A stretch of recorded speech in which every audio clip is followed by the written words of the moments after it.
How strong were the alibis for both Jack Womes and Michael Steele, the two men who were convicted of the murders of Patrick Tate, Tony Tucker, and Craig Rolfe? In this video, I'll be showing you some new information concerning the alibi given by Jack Womes.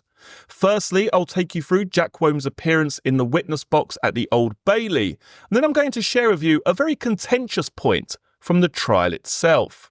Take a listen to the following. Like Michael Steele, Jack Womes had originally been advised against appearing in the dock. During the trial, particularly when he saw how well Michael Steele was managing to defend himself, he changed his mind. It proved to be an emotional experience.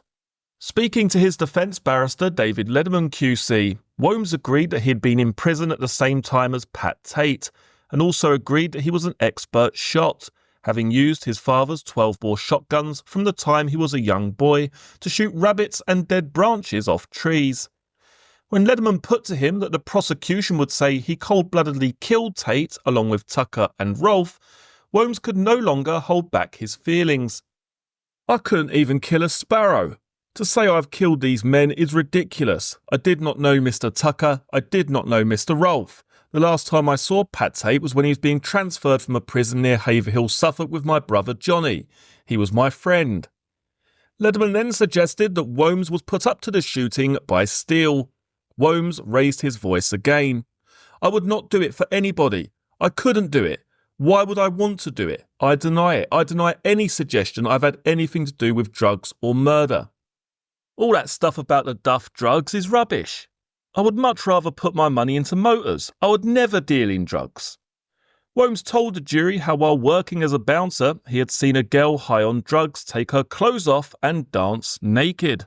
There was a girl like Leah Betts. She'd had some bad gear and was foaming at the mouth.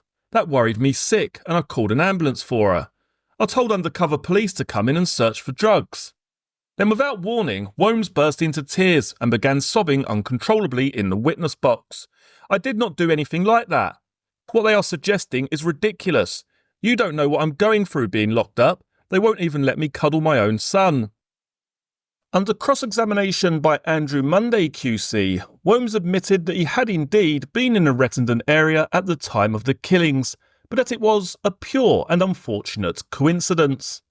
He claimed that Nichols had called him and asked him to pick up a broken-down Volkswagen Passat from outside a pub on the A130, just a few hundred yards from the murder scene. That said, Womes explained his brief mobile phone call to Nichols. He was letting him know he'd got the car. Munday pointed out that his phone had also been spotted in the area the day before the killings and suggested that he was scouting the murder scene. Womes shook his head and told Munday that with the greatest of respect, he could not be more wrong. The day before the killings, he had simply gone to see his uncle in the village of Bullfan, also close to Rettendon, to pick up Steele's boat trailer. "I banged on the door. I remember the letterbox in the middle of the door. I held it open with my fingers and shouted through it, but there was no one home. Finally, I left a note." Dennis Womes, Jack's uncle, was brought in to corroborate the story. He agreed with Jack's version of events completely. He remembered that his nephew had indeed left a note to say he had called. Not surprisingly, he had long since thrown it away. Okay, so let's just break down that particular piece of information there. We've got the telephone call.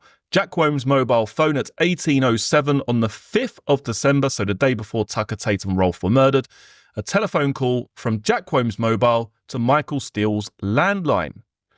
Now, the prosecution suggests that this is Jack Womes scouting the area, checking the location, has the gate been locked? Has the farmer gone back through the gate for the last time? Checking the lay of the land, the comings and goings potentially, and then passing that information on to Michael Steele.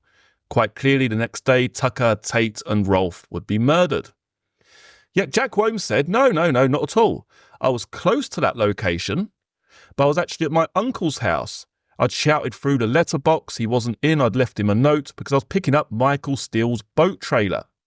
Now, the key piece of corroborating evidence to some degree, I guess you could say, is the cell site evidence.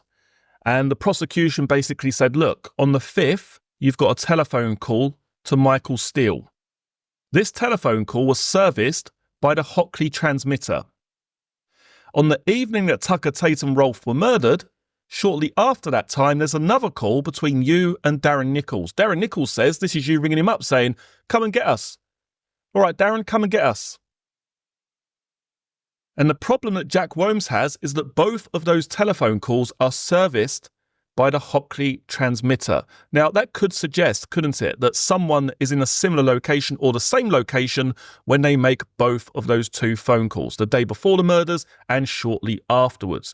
So that's, I guess, the corroborating evidence to some degree, quote unquote, to some degree, put forward by the prosecution. They're basically saying that Jack Womes is in Rettendon. This is why it's connected to the cell site or this transmitter on two occasions, the day before, the evening before, and also shortly after Tucker, Tate and Rolfe were killed. And this is backed up by Darren Nichols saying, yes, I received a telephone call. It was Jack. He said, Darren, come and pick us up.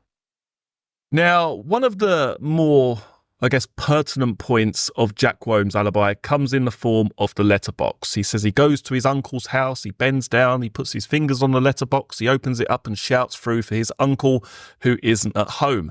And quite a few people who are absolutely certain of Michael Steele's guilt here, Michael Steele and Jack Womes' guilt, they'll use this as a bit of a yardstick because they say, oh, what an idiot, he went to his uncle's house, this, that and the other. He said he had a letterbox, and yet when the police went there and photographed the front door, which they actually did, there was no letterbox. What a prat. Yet what nobody is aware of, definitely what I wasn't aware of until I read this document, page 46, is that the evidence regarding this letterbox was actually thrown out by the judge. So as I say, you've got a lot of people saying, oh, what a ridiculous alibi. He said he went to his uncle's house and shouted through the letterbox. When they took photographs of it, the letterbox doesn't even exist. But the judge threw that evidence out. Take a listen to the following. And again, we're talking about the letterbox and that part of the alibi here. The effect on the jury was noticeable, and the media made headline coverage of the inference clearly obtained. During late speeches, the trial judge decided to rule that the photos in question should be withdrawn from evidence and directed the jury feebly to disregard them. The damage these unproven exhibits contributed was indelibly retained. No direction, no matter how fierce, was capable of correcting the injustice and unbalance caused. The photographs were clearly taken some 2 years after the event. Cunning advocacy avoided presenting the evidence to the owner of the dwelling in fear of being told a replacement door had been fitted. So what they're saying here is that the police didn't approach Jack Womes' uncle with these photographs and say, this is a photograph of your front door. Where's the letterbox? Because in their mind, or in the mind of the defence here, they think the police would be a little bit concerned that Jack's uncle would turn around and say, well, we had a new door fitted 2 years ago, or we had a new front door fitted a year ago, which I guess really there's no way of proving that, is there? But those photographs weren't taken until towards the end of the trial itself. They weren't taken a month after the murders. They were taken some 2 years later. And I've never heard this before, that the judge actually threw this evidence out. But the defence is saying here, the damage is already done. The media got hold of this, it made headlines, it's appeared in books, in this, that and the other, in the local newspapers. The damage has already been done. It wasn't withdrawn quick enough. It should never have been allowed in the first place. And really, I guess I do agree to some extent that they are classed as unproven exhibits. Particularly when the police didn't approach his uncle and say, this is a photograph of your front door, where's the letterbox? And the defence is saying they didn't do that because they're in fear here of the uncle turning around and saying, well, yeah, we had a new door fitted about a year ago. They never approached the uncle to corroborate those particular photographs. And again, that's something I've never heard before. A lot of people say it's a ridiculous alibi. It's ludicrous. This guy went there, said he shouted through the letterbox, and the letterbox never existed. The police took photographs. Well, those photographs were thrown out by the judge. The judge had them withdrawn from evidence. And let's continue a little bit further. We've got, I draw your attention to tab 10, page 1, newspaper clipping highlighting alleged quotation, Angel of Death, national newspaper, page 2. Newspaper clipping RE letterbox photographic evidence, which was later withdrawn, clearly indicating the impact. So I'm guessing that the newspaper articles were reporting this as the trial was ongoing. And yet when it come to the summing up, the judge eventually, at the last minute, basically said, hang on a minute, yeah, we're going to have to scrap that evidence, scrub it out. It was too late. It had been put before the jury, it had been put out in national newspapers, the damage had already been done. Page 3 to 5, photographs of the letterbox exhibited, which were eventually withdrawn. Again, more references to this being put out into the public domain. Page 6 to 7, further photos exhibited by prosecution during defence case, totally unproven. Tab 7, Index B, page 2, the appellant supplied document exhibits to rebut Mickey the pilot allegations, which were never used by Graham Parkins. Neither prosecution or defence questioned the appellant on this issue to allow him to rebut the allegations. So I guess that's something completely separate. But as I say, it seems like a little bit of a small detail, doesn't it? The whole letterbox stuff and, this, that and the other. But a lot of people really do put a great deal of stock into this idea that Jack Wome's alibi was just completely fanciful. It was some kind of fantasy land, some kind of dream, and it was an utterly ludicrous and ridiculous alibi. Yet the judge threw out that evidence. And the photographs of that front door showing no letterbox were taken some 2 years after the murders. Now, I'm not here to say Jack Wome's and Michael Steele's alibis are completely factual, because I actually believe that Jack Wome's and Michael Steele's alibis are incredibly weak.